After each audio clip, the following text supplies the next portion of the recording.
from the BBC World Service in association with ABC and All India Radio. This is Stumped. Hello and welcome to Stumped, your intercontinental hit of news, features and debate from the quirky world of cricket.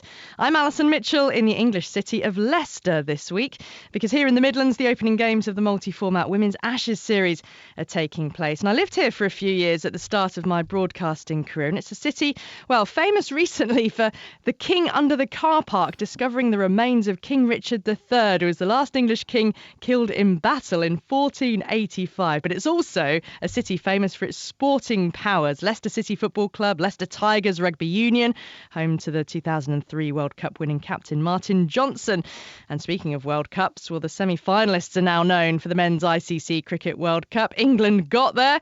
And of course, they're there alongside the country of my co-host. Yes, Jim Maxwell for ABC Radio. I'm here in London. I'm the quiet Australian in London while everyone's getting excited about the possibility of England winning the World Cup for the first time, and maybe even India have got a chance, perhaps New Zealand. Australia just goes quietly about its business of being, just over there. But look out, folks. They may well be the testing material when we get to the semis. But it's lovely to be back in London. I've been here so many times, and there's nothing better than a warm, dry British summer. It'll be looking spectacular, I know, this time of year. Very green, Jim. Bit of a come down after we were together last week for our live show. But what else have you been managing to do then in your couple of days in London? Not a lot. I'm here for a long time and hopefully a good time. The Ashes doesn't finish till September the 16th. So I've got to pace myself, perhaps better, more so than in the past. And I've been doing a little bit of socialising. I've been listening to a lot of cricket on the radio because it's hard to watch it unless I go into a pub or a bookie shop. You can't see it, but I have watched a fair bit of Wimbledon on the BBC, and I'm most excited, of course, about Ash Barty, the world's number one in the women's rankings, and that 15-year-old American. She could get to the final, couldn't she? I've never seen anything quite like her. She's so confident, so grounded and composed for a young athlete. Yeah, absolutely stunning. So that's been one of my highlights in the last few days. Watching the Wimbledon coverage on BBC TV, which, of course, everyone can watch. Well, they can. They can also watch the highlights of the Men's Cricket World Cup, but those highlights will feature semi-finals very soon, because let's go to the latest from the Men's Cricket World Cup, because that semi-final picture has all but been crystallised. And last week we spent a good proportion of our live audience show reflecting on England's slump and the mess they were in, quite frankly, at that stage. They had to win. It was a tournament they had to win. They were your words, Jim. And, well, this week the story is a very different one. And England's campaign, it's back on track, and how? Fact is, Michael, it shouldn't come to a point of what other people have got to do or who's got to fail against what. England have failed, and that's the bottom line. They're not playing well enough. They've given themselves a huge mountain to climb now. They looked a team that arrived today knowing that they could lose the game. Hardik goes in bowls, and down the wicket comes Jason Roy and lofts him over long off for 6. Down the wicket, I say, comes Roy, and he smashes that into the crowd. Dabs it away, and that's his 100. Fantastic batting by Johnny Bairstow, and yes, the crowd rises. Plunkett bowls, Kohli drives straight to point, and that's what you were talking about, Michael Vaughan. Liam Plunkett, he gets wickets. Wokes comes in and bowls, and he's nicked it, and he's gone. Rohit Sharma. Oh, what a catch! I do not believe what I've just seen. You cannot do that. Chris Wokes. Here's the last ball of the match. England will win it. Wokes moves in and bowls, spearing it down the leg side. A huge sigh of relief throughout England. The crowd's willing it on, and there you go. And Johnny Bairstow, with a leap, reaches his second 100 in consecutive matches. Oh, is he bowled him? The bails are off. Out. England are in the semi-finals. We're out to enjoy ourselves. We've done a lot of hard work the last 4 years. It's been good enough to get us through to the semi-finals, which is brilliant. We're all delighted. It's a World Cup. We're trying to make the most of it. So there you go. England storming back into the semi-finals with resounding victories over India and New Zealand. And Australia and India have also booked their places in the last four. And, well, barring a miracle, it appears certain that New Zealand will take the fourth semi-final spot. We haven't yet heard from my regular co-host, Charu Sharma, yet. He flew back to India after our live show last week and we haven't heard from him since. No, we just had a bit of a technical issue. But we've got him now. Come in, Bangalore.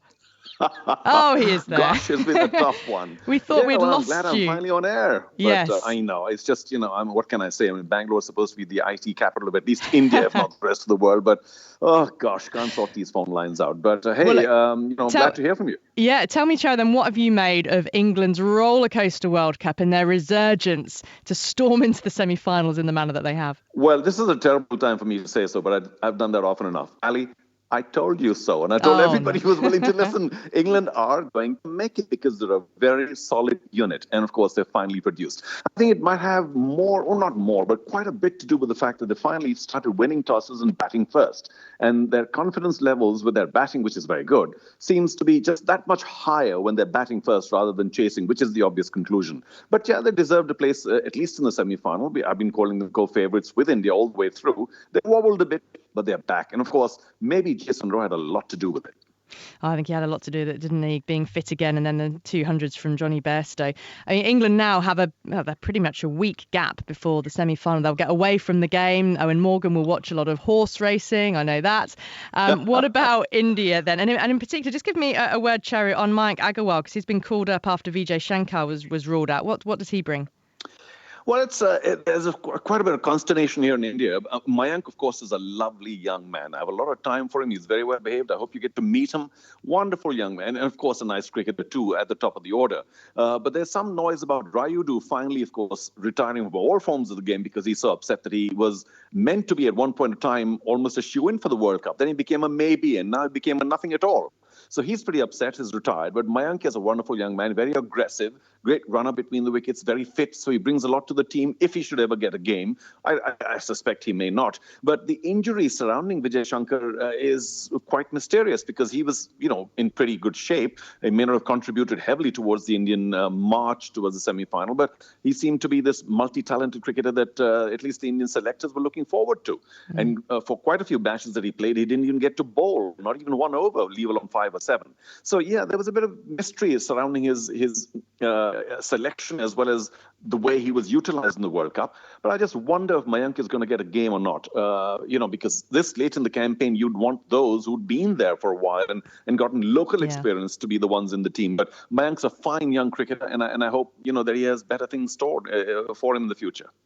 What about the semi-final likely lineup then? If it is England against India, it seems likely at Edgbaston, what significance do you attach to the fact that England beat India and beat them in a quite an emphatic type of manner on the way here? Well, I do say that history has very little to do with the match on the day. But, we're all human, and I have no doubt that the Indians will be thinking on that match at Edgbaston, where they went down pretty heavily against England. So it may, of course, which it shouldn't, have a lot to do with the toss. And Kohli might be saying, well, how do I win the toss now here and try and bat first? But, of course, the one boundary was short on one side. So there are a few little quirks. I'm sure the semi-final is likely to be played in the center pitch, so there should be no advantage on any one side of the ground to the other. But India, of course, will look now desperately to get that early breakthrough. They want England 50 for 2, and they must be working ways out because they've got to throw everything right at the top. One conclusion that the Indian coaches of the think tank must surely have is that we can't leave it for later. We can't pull our resources back and then try and attack towards the end. We must kill the best part of the England batting before. So my thought is that they bowl Shami, Bumrah, whoever else they're bowling right at the top, at least 5-7 overs at a time to make sure they get their early breakthroughs. Because as we know, England are just now brilliant at the top. And Jim, England were in such a slump, weren't they, after 3 defeats and losing to Australia being a particular low point. But England's biggest strength now appears to be that Jason Roy, Johnny Bairstow partnership up front. And with Roy's return to fitness, when they get going together, the dynamic between the two of them is magic to watch on pitches The pitch against New Zealand was not the easiest to bat on. At Bairstow made it look like it was. They've been outstanding when they've had the opportunity, and the battle of the new ball has been won primarily by batsmen. Warner and Finch for Australia, not so New Zealand. They've been struggling at the top, and certainly Sharma and Kohli, if not Rahul occasionally, they've been doing an excellent job for India. So the batsmen dominating against the new ball. Now, what's going to be interesting will be to see if that continues in the semi-finals, because it's 60-40 to the team winning the toss and batting in these games, if not 70-30. So it's become a big plus at the toss of the coin. Yeah, well, just to give you the stats on that, there have been 37 completed matches at this World Cup, 24 won by the teams batting first, and only 13 won by teams chasing. And that seems even more acute in the last couple of weeks. Only 3 of the last 16 matches have been won by the team chasing. Do you think that is that pitches? Is that, as you mentioned, scoreboard pressure as well as a World Cup situation? Well, it's all sorts of factors, but if you get off to a blast, as England have been doing quite often, certainly when Roy's played, then you sort of set the game up. They haven't always finished off as well as they've started, and that goes for Australia as well after their superb batting at the top. So there's things that can come into play, and even New Zealand, we're guaranteed an Australasian team in the final, it seems. So even New Zealand, if their good players come to the party, can cause a bit of an upset, because I would have thought New Zealand beating Australia at this pointy end of the tournament would be a surprise, given their recent form. They've been a little bit timid in the way they've gone about their cricket, and they need to be a bit more aggressive, and they certainly need Lockie Ferguson's new ball bowling, his intimidatory pace, to support the cast of bowlers that they've got around Trent Boult. They can beat anybody, but that hasn't happened at this stage, and at least they're in the semi-finals. As we've seen so many times, I go back to 1992 when Pakistan beat New Zealand, having been so lucky to qualify for the semi-finals on the back of a washout in Adelaide against England when they had been taken to the cleaners.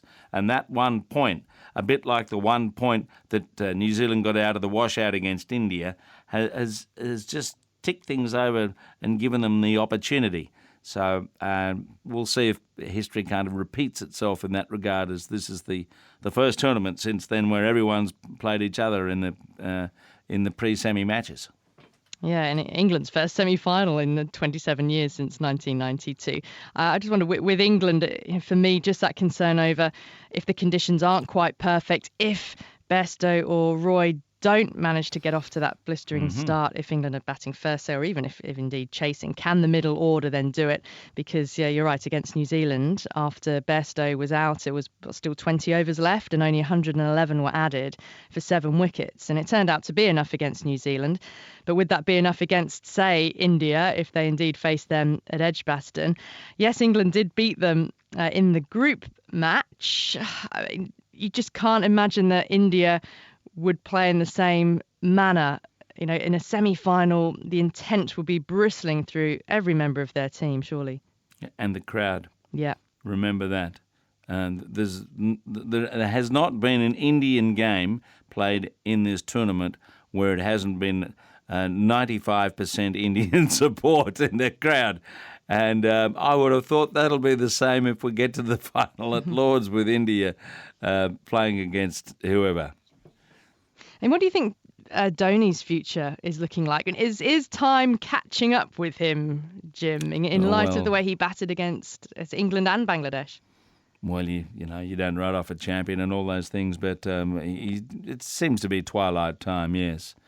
I can't see beyond this series him being any kind of an influence, and his batting has been so destructive, but he takes a bit longer to warm up the engine these days when he comes out to bat. So I know India, at the end of that game against England, they probably had half an eye on the run rate and decided they couldn't win the game, but it was strange to see them not really having a bit of a dip at the end of that game. So I would have thought Pant has superseded Dhoni at this stage, but there's some politics and all sorts of things going on, and the atmosphere in the dressing room. I mean, India at the moment probably need to have Dhoni there as they get towards a final, but it will be the last hurrah, you'd have to say. Well, he's the experienced head, isn't he? And we often see him marshalling the field, and Kohli looking to him as well to do that behind the stumps and be the real engine room. Well, there will be 2 tantalising semi-finals. All comes down to how each team goes on the day. Stumped on the BBC World Service. Well, don't forget to keep an eye on your Twitter feed, because we'll have all our best interviews and clips up there. We're at BBCWS Sports with the hashtag BBC Stumped. And you can download our entire podcast every week from your favourite podcast provider. Just search for BBC Stumped. Last week, we had a special extended edition with a live audience at a cricket club in Manchester. We were joined by the great West Indian fast bowler Curtly Ambrose, who gave a fascinating insight into his battles with some of the world's best batsmen. Guys like Steve Waugh and David Bowen and Ricky Ponting. I got a lot of respect for these guys. Ponting, to me, of all the Australians I've played against in my time, I would say he was the best of the lot, because he's got every shot in the book, and he will take you on and make you look ordinary, even on top of your game. Steve Waugh, very stubborn, never going to give up. You have to literally knock him out. Well, that's all we've got time for on this week's Stumped on All India Radio. Don't forget to keep in touch with us on Twitter. We're at BBCWS Sport via the hashtag BBC Stumped. Thanks to my co-hosts Jim Maxwell and Charu Sharma, and to you for listening. We'll see you next week. Bye-bye.